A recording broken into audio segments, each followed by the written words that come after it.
ભરૂચની વીસીટી મહિલા કોલેજ ખાતે આંતર કોલેજ ખો-ખો ટુર્નામેન્ટનો ભવ્ય પ્રારંભ। વીસીટી મહિલા આર્ટ્સ એન્ડ કોમર્સ કોલેજ દ્વારા વીર નર્મદ દક્ષિણ ગુજરાત યુનિવર્સિટી આંતર કોલેજ મહિલા ખો-ખો ટુર્નામેન્ટનું ભવ્ય આયોજન કરવામાં આવ્યું હતું।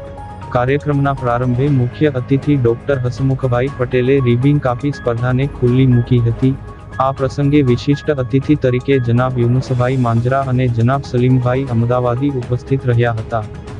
આ સ્પર્ધામાં દક્ષિણ ગુજરાતની વિવિધ 11 કોલેજોની ટીમોના કુલ 132 ખેલાડીઓએ ઉત્સાહભેર ભાગ લીધો હતો। ઉદ્ઘાટન સમારોહમાં મુખ્ય અતિથિએ સ્ત્રી શક્તિકરણ અંગે પ્રેરણાદાયી ઉદ્બોધન આપી ખેલાડીઓનું મનોબળ વધાર્યું હતું।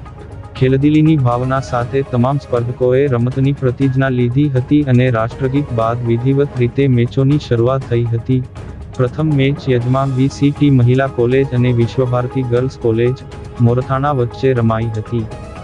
યુનિવર્સિટી સિલેક્શન કમિટીના સભ્યોની દેખરેખ હેઠળ યોજાઈ રહેલી આ ટુર્નામેન્ટમાં વિજેતા થનાર અને શ્રેષ્ઠ દેખાવ કરનાર ખેલાડીઓની પસંદગી આગામી વેસ્ટ ઝોન લેવલની સ્પર્ધા માટે કરવામાં આવશે। ટુર્નામેન્ટની ફાઇનલ મેચ 24 જાન્યુઆરીના રોજ આ જ મેદાન પર રમાશે। આ પ્રસંગે વિવિધ કોલેજોના કોચ, સ્પોર્ટ્સ મેનેજરો અને મોટી સંખ્યામાં ખેલપ્રેમીઓ હાજર રહ્યા હતા।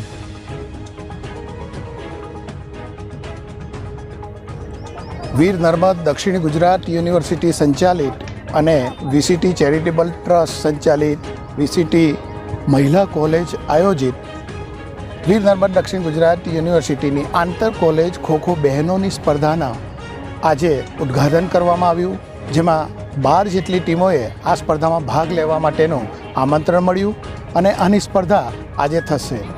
આ સ્પર્ધાને અંતે આવતીકાલે સવારે 8 વાગ્યે વીર નર્મદ દક્ષિણ ગુજરાત યુનિવર્સિટી ટીમની પસંદગી કરવામાં આવશે અને એ ટીમ વેસ્ટ ઝોન કે જેમાં રાજસ્થાન, ગુજરાત, મધ્યપ્રદેશ, મહારાષ્ટ્ર અને ગોવા આ 5 રાજ્યોની ટીમ વેસ્ટ ઝોનમાં આવે છે, ત્યાં એમનું પ્રતિનિધિત્વ કરશે અને વેસ્ટ ઝોન કક્ષાએ જે શ્રેષ્ઠ 4 ટીમ હશે તે ઓલ ઇન્ડિયા ઇન્ટર યુનિવર્સિટી કક્ષાએ ભાગ લેવા માટે જશે।